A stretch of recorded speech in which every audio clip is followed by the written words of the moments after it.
billion people worldwide are infected with parasitic worms.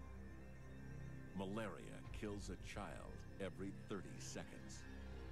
Entire African villages are taken down by predatory parasites that leave villagers grossly deformed, blind, or dead. Deadly waterborne illness, infested fruits and vegetables, and debilitating Lyme disease threaten communities throughout America. Every day, hookworms suck the blood of 1.5 million people. Parasites, voracious animals that live off the very essence of our being, thriving since the dawn of man. So complex, no vaccine will touch them. Parasites are evolving.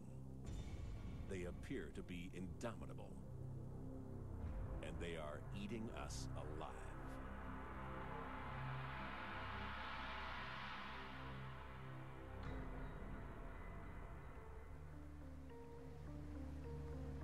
April 1993. A strange illness creeped across Milwaukee. Personnel called in sick to hospitals and businesses. School classrooms stood eerily empty. Paul Nannis was head of Wisconsin's health department.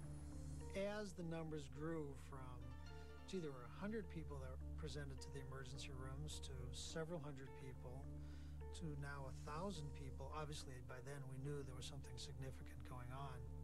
For 5 days, doctors, scientists, and administrators desperately looked for answers, while hundreds of thousands of the city's residents were writhing, retching, and rapidly wasting away. If it was a contained neighborhood, it likely to be food. If it was uniformly dispersed across the city, given wind patterns, it would be air. But what began to emerge was a pattern of illness that kind of mirrored the water distribution in Milwaukee. The pressure mounted from a terrified public and a frenzied media. The city's water system was infested. But with what? Finally, one doctor on Milwaukee's east side remembered his medical school training in tropical disease. He checked his patients for parasites. The lab tests came back positive. Cryptosporidium, a tiny one-celled parasite, had lodged itself in the intestines of 400,000 of this city's residents. And even when we learned that it was Cryptosporidium, we still didn't know what the source was and whether our current water was currently infected. And until we knew that, we only knew part of the equation. They had their culprit, but the scare was just beginning. Paul Nannis and the city of Milwaukee were in the midst of the largest parasitic outbreak ever recorded in the United States.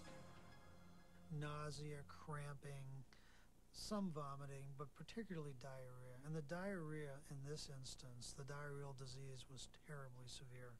There were people that had 20 and 25 episodes of diarrhea in a day. I mean, they just couldn't get out of their homes. They had to stay home.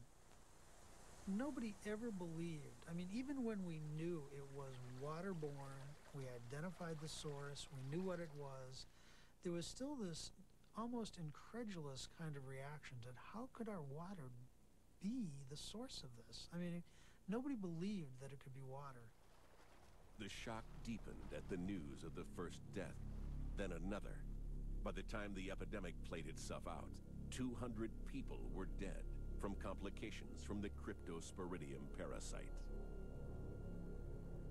It was difficult for healthy people to recover from the episode.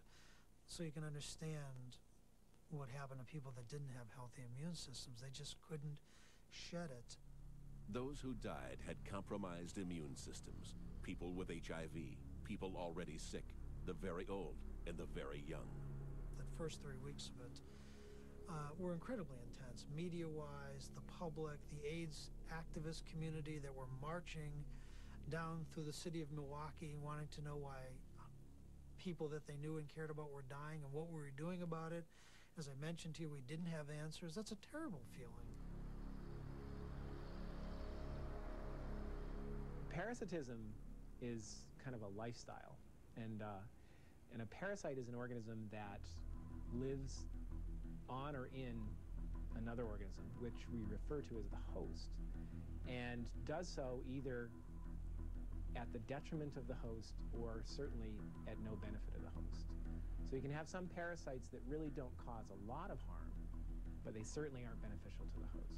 There are many parasites that actually cause great harm and in fact can kill the host. When you look at the human condition and you say, what is a human being? You could redefine what a human being is in terms of its ability to harbor parasites. Almost all of our internal organs, all of our blood spaces, all of our hollow organs offers opportunities for organisms to live in them. And when they do, and when they cause us harm, we call those parasites. Parasites are probably the most common agents of human disease on our planet. I often like to say that if Carl Sagan did not go into astrophysics, but instead chose to launch a career in medicine or biological sciences, he would have had to become a parasitologist. Why? Because this is the only group of organisms where we can really talk about billions and billions of people being infected. Parasites' tenacious behavior toward their human hosts is nothing new. They have been at work since the beginning of life itself.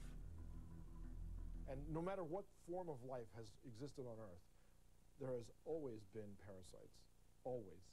That's the nature of things. So from the very beginning, we assume parasitism. Parasites are very clever, though, in the way that they've evolved over time and the mechanisms they've evolved to infect new hosts or move into new areas where they previously haven't been.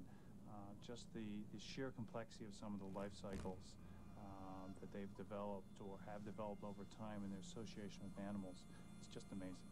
As life progresses and becomes more complex and develops defense mechanisms against those parasites and excludes the common ones, it now has to put up with the highly evolved parasites, which have also evolved along with those highly evolved defense mechanisms for stealth and entry mechanisms and cunning and guile, so to speak. We would give them human characteristics.